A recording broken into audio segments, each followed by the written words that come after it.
The Apple Watch Series 7 is finally here, and that means you're probably wondering, is it time to upgrade? The answer depends on which Apple Watch you have. If you have a Series 6 or a Series 5, you can probably hold off. But if you have an older watch, like the Series 3, it's time.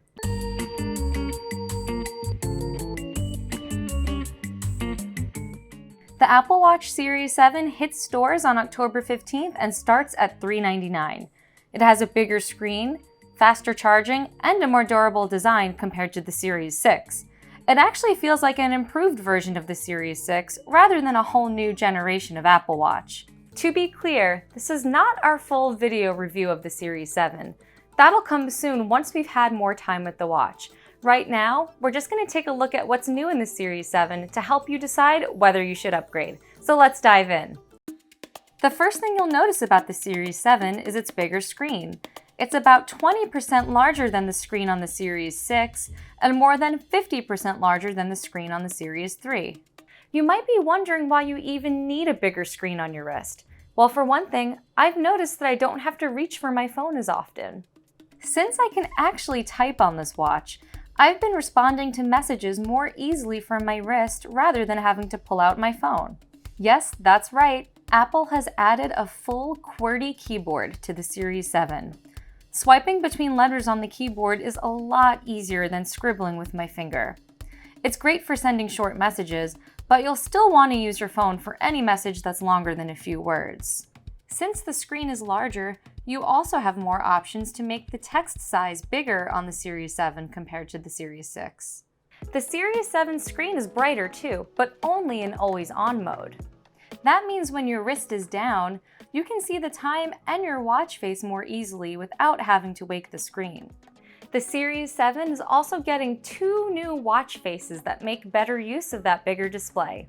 The new modular duo face can show more information at a glance, and the new contour face spills over the edges of the display thanks to the Series 7's curved corners.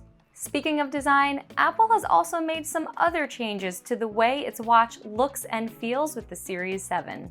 This is the first Apple Watch to get IP6X dust resistance, and the watch's front crystal is 50% thicker than the Series 6's. The aluminum model comes in new colors too, just like the Starlight color I've been wearing.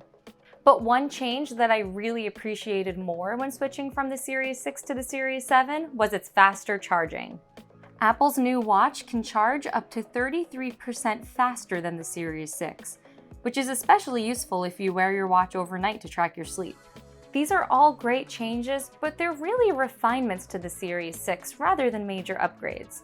Other than faster charging, a more durable design, and a bigger screen, there really isn't much that's new in the Series 7. Just like the Series 6, the 7 has an always-on display, safety features like fall detection and emergency SOS, the ability to take an ECG from your wrist and measure blood oxygen levels, and both watches let you track dozens of different workout types. The Series 7's bigger screen and new keyboard do make the watch feel more useful. But if you already have the Series 6 or even the Series 5, a bigger screen doesn't justify the $400 upgrade. However, if you have a Series 4 or a Series 3, there's a lot more to gain from upgrading. That's because you're not just getting what's new in the Series 7, you're also getting other features that are missing from Apple's older watches, like faster performance, an always-on display, and a compass for more precise location tracking. Overall, the Series 7 feels more like the Series 6S rather than a major upgrade. But that's still going to be a huge leap for those upgrading from a watch that's several generations old. For more details on how to buy the Series 7 and to read our full written review, check out the links in the description. And of course, if you have any other questions, feel free to leave a comment or find me on Twitter.